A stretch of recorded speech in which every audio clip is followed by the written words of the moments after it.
Louange au Créateur de l'univers, salutations de paix, de vie, de force et de santé à tous. Aujourd'hui, on va parler de 10 choses que très peu de gens connaissent sur le Christ. On va ici simplement donner des petits éléments qu'on va développer dans de futures vidéos si Dieu veut. Alors on commence sans plus tarder. En 1, le Christ ne s'appelait pas Jésus. Et Jésus n'est pas le nom excellent au-dessus de tout nom que Dieu a donné au Christ, comme il est dit dans Philippiens 2, versets 8 à 11. Ce nom avait déjà été porté dans l'Ancien Testament, notamment par Josué et d'autres, bien avant le Christ du Nouveau Testament.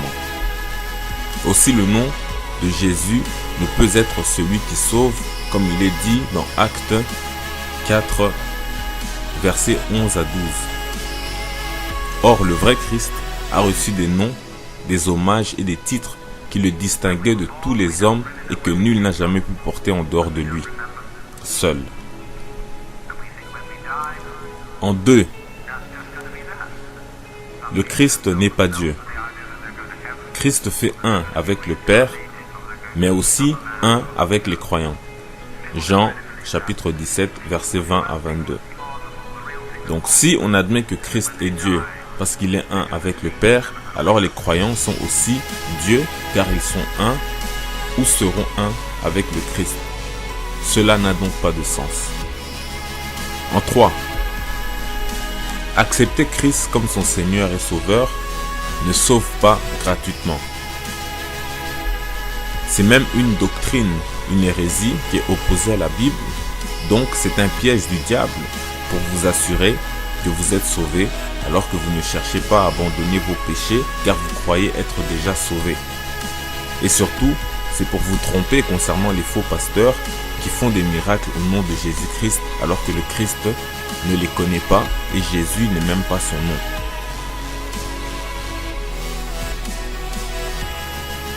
4. Le Christ était noir. On en reparlera. 5. Le Christ n'est pas venu il y a 2000 ans en Israël, mais son histoire remonte à bien plus longtemps en Afrique. En 6.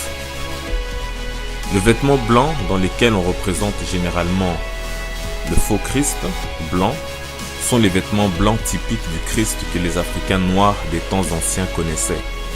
On y ajoute souvent du rouge, comme pour le Christ ancien de l'Afrique. On en reparlera aussi. En 7, le Christ n'était pas de la ville de Nazareth, mais il était nazaréen, qui veut dire consacré à Dieu. C'est probablement la raison des représentations de lui avec des cheveux longs, comme Samson, Paul, Samuel ou encore Jean-Baptiste, qui étaient tous nazaréens, qui étaient tous consacrés et laissaient pousser leurs cheveux sans les couper. Un peu comme d'ailleurs les Rastas qu'on voit aujourd'hui, notamment en Jamaïque et ailleurs. Mais le Christ africain, lui, a fait vœu de laisser pousser ses cheveux et il les portait tressés. 8. Les anciens Africains savaient du Christ que celui qui a vu le Fils a vu le Père. On en reparlera. 9. Le Christ n'est pas mort sur une croix, mais les bras en forme de croix, tel le Christ ancien connu des Africains. Son corps a été brisé, divisé en plusieurs parties. Voir Ésaïe chapitre 53 au verset 5. Enfin 10. Le Christ juge des vivants et des morts, assis sur le trône, a été repris du Christ ancien des Africains, ainsi que tout ce qui le concerne de vrai, tel qu'il est mort et ressuscité. Il est le roi, le Messie.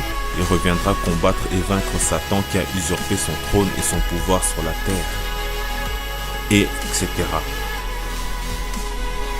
Ainsi tout cela, on va le voir plus en détail prochainement si Dieu le veut. Paix, vie, force et santé en salutation.